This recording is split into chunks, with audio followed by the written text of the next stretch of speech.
परिवहन एवं सड़क मंत्री माननीय नितिन गडकरी एक और जगह की ओर ले जाना चाहता हूँ। वह थी नागरिकों की स्वतंत्रता और सुनियोजित तरीके से जानबूझकर उसकी निर्मम हत्या करना।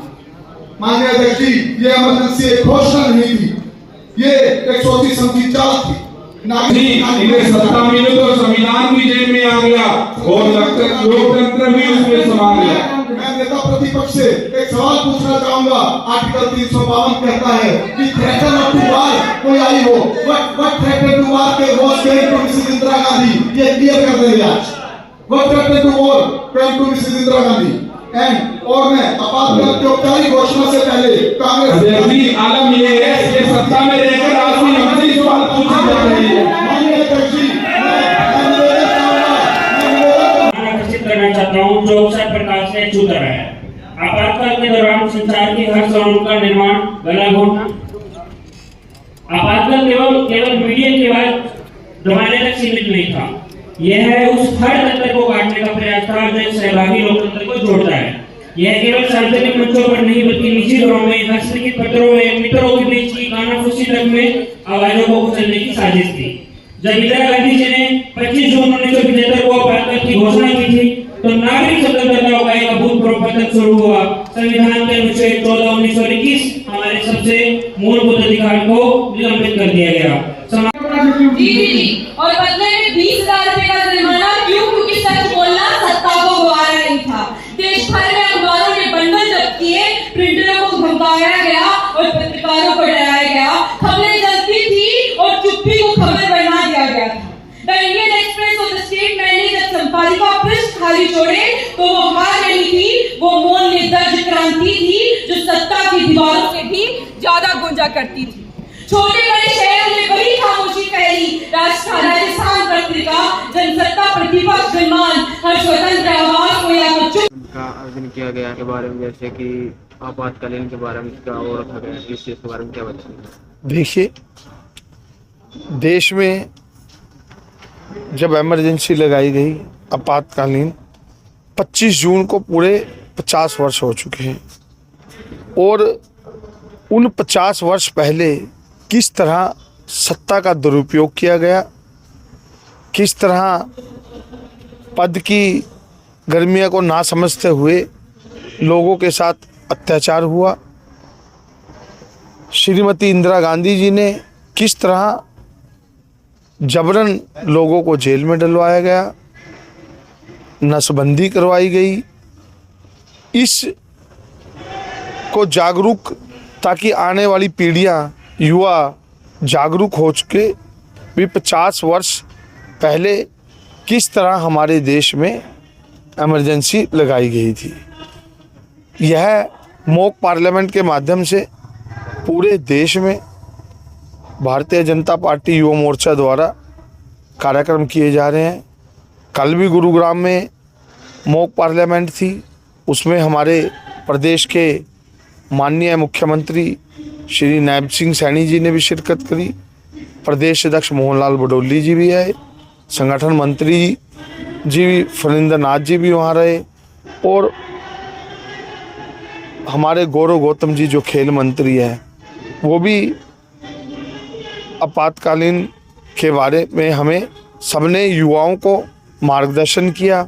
उसके बाद ठीक जिस तरह पार्लियामेंट सदन चलता है उसी तरह युवाओं को, किसी को स्पीकर की जिम्मेदारी दी गई, किसी को प्रधानमंत्री की जिम्मेदारी दी गई।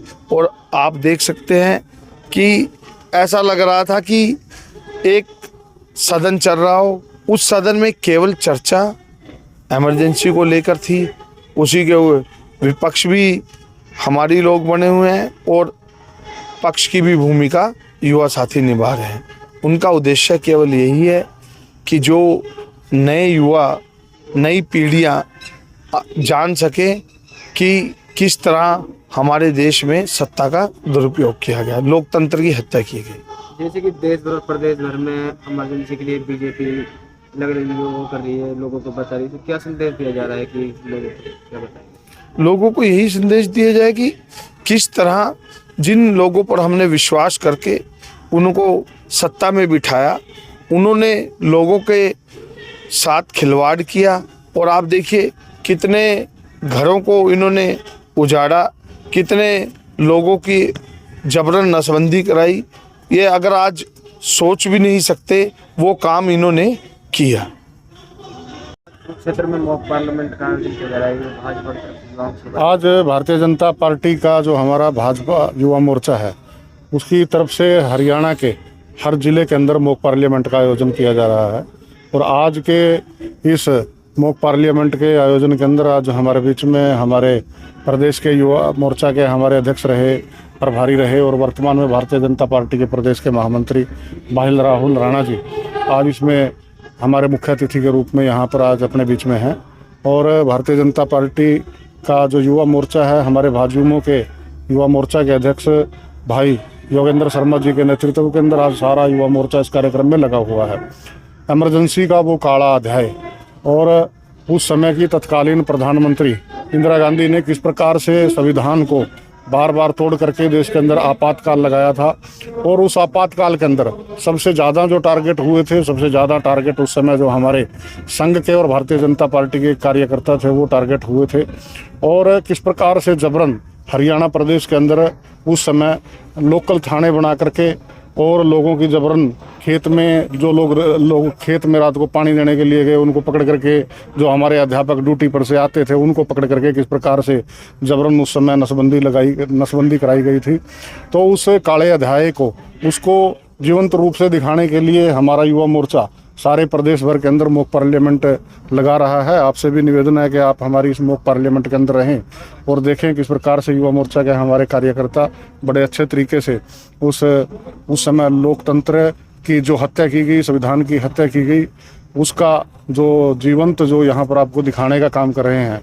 और मैं धन्यवाद देना चाहूँगा हमारे प्रदेश के माननीय मुख्यमंत्री जी को और हमारे पुराने मुख्यमंत्री माननीय मनोहर लाल जी को कि लोकतंत्र सेनानी जो उस समय जो जिनके ऊपर जाति हुई, जिनके ऊपर बर्बरता हुई और जिनको जेलों के अंदर जबरन जिनकी नसबंदी की गई और जेलों के अंदर रख कर जिनके ऊपर दुर्व्यवहार किया गया, अत्याचार किए गए, हमारी सरकार ने, हरियाणा की सरकार ने उन लोकतंत्र सेनानियों को 20,000 रुपये की पेंशन देने का काम किया है। और उसके नाते हमारे लोकतंत्र सेनानी संगठन के और लोकतंत्र सेनानी भी आज इस कार्यक्रम के अंदर युवा मोर्चा के द्वारा उनका सम्मान किया गया है। तो आज का ये कार्यक्रम है, मेरा निवेदन है आप भी इस कार्यक्रम के अंदर रहें।